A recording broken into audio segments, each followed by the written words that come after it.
Hi lovely people, this week I am essentially calling myself out for my inability to finish a series of books. Or many series of books as it's more accurately said.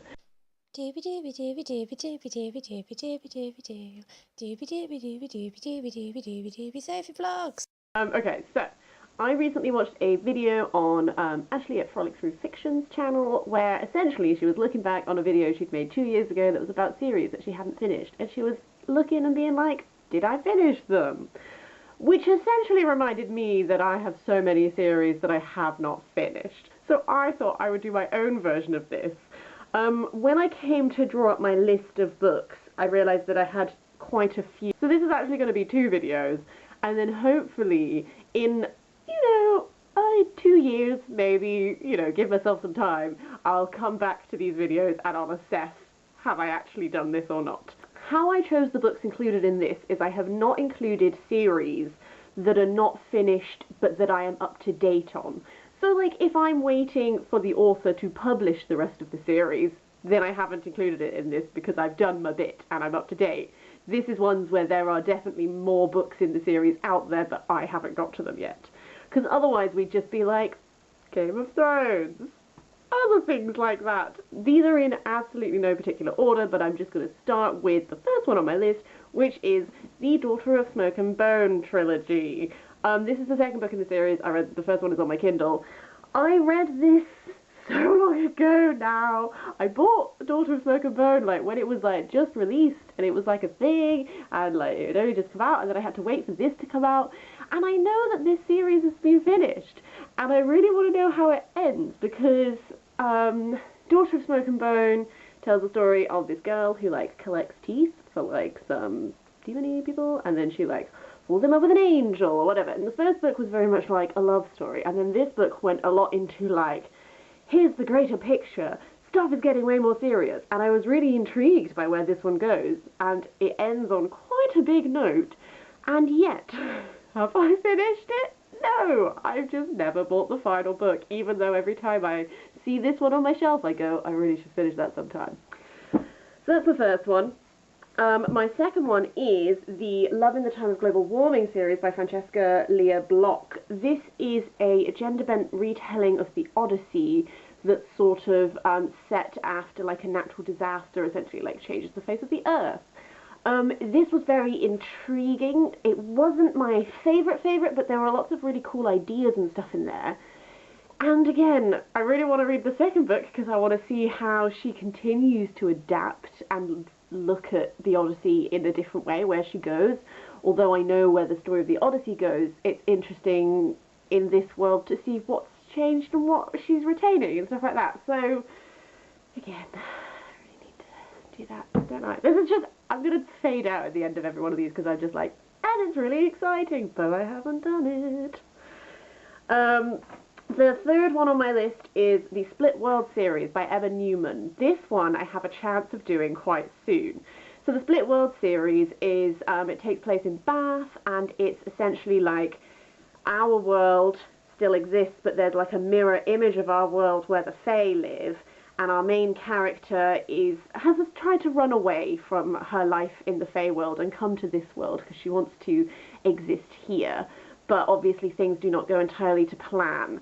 The series is completely finished. I think I have 2 books left from this series. This one I think I will be able to complete quite soon because I initially bought the first book of this for my mum for her birthday, and then I bought her other books for other birthdays. So I've always been waiting for her to read them and then I read them. But she does have the final 2 books. I just need her to read them and then I can read them, because I don't think it's fair to borrow the book off of her before she's had a chance to read it.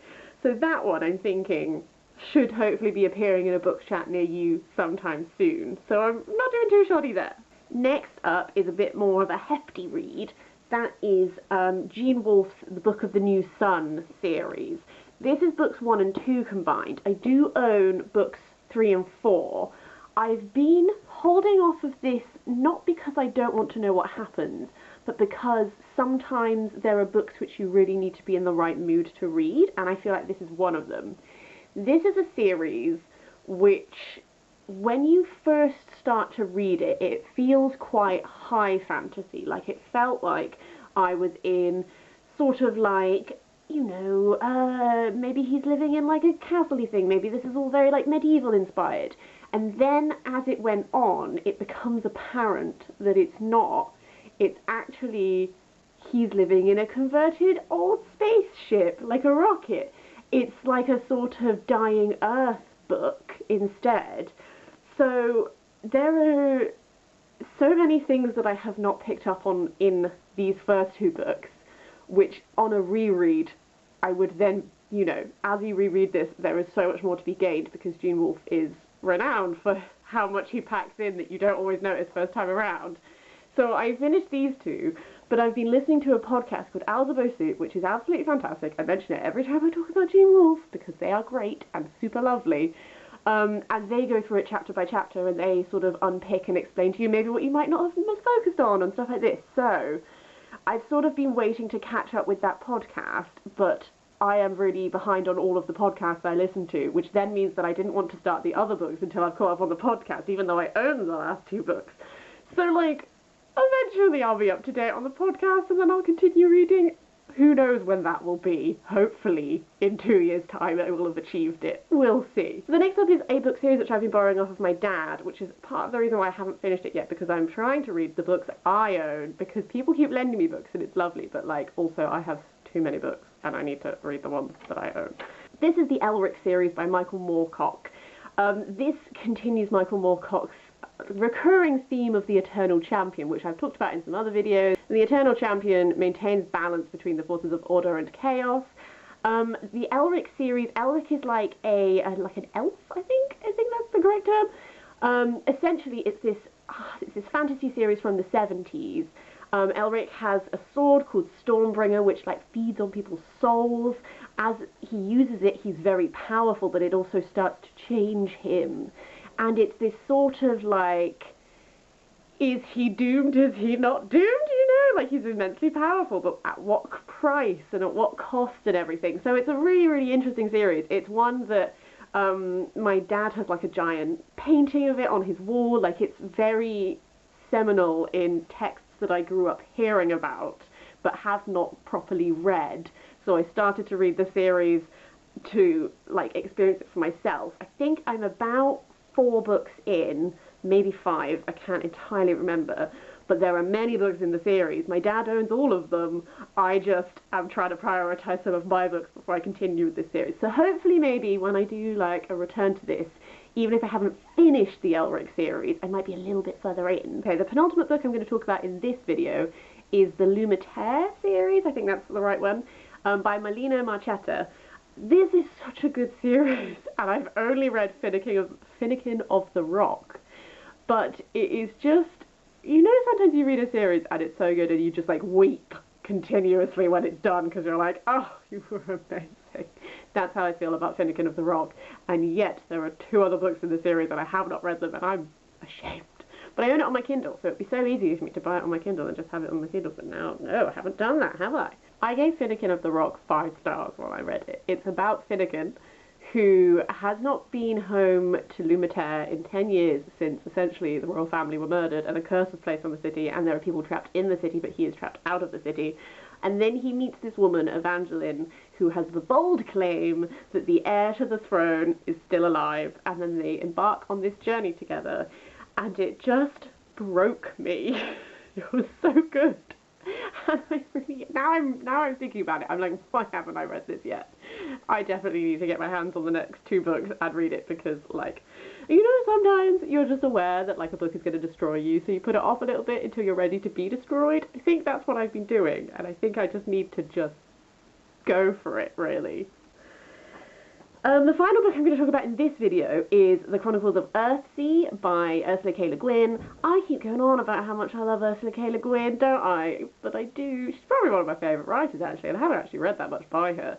But I have read the first of the Wizard of Earthsea books, and I own a collected, it's got all of them together. I just haven't read the rest of them yet. The Wizard of Earthsea is sort of, is it middle grade? Is that right? I feel that's a very Americanism, and I don't know what you call that in the UK, but middle grade. I would think I would call it like preteen, probably. And it's like a fantasy series.